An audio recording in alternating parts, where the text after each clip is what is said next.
hard to complain with a 30-point victory, but I know there's some things you weren't real happy about tonight. We didn't do a great job of taking care of the ball, and some sloppy passes and everything like that, but you win by 30.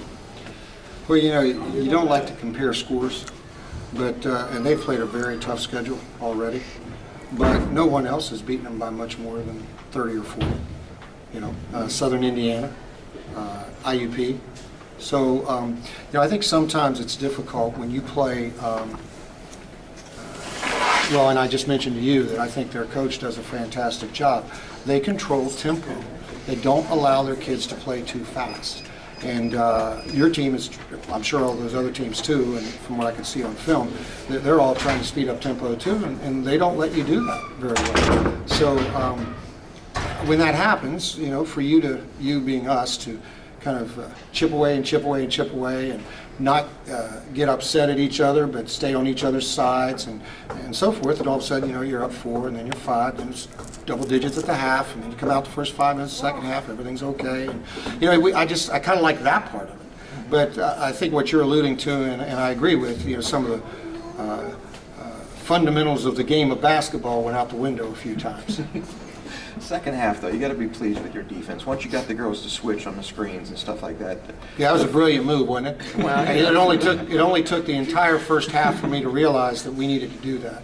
So, you know, I don't like doing that because against other teams it can create lots of issues. But you know, we're just trying to win this game. It's a lot different situation for us this year. When we started the season, you know, we knew, of course, that we had 6 games in 11 days.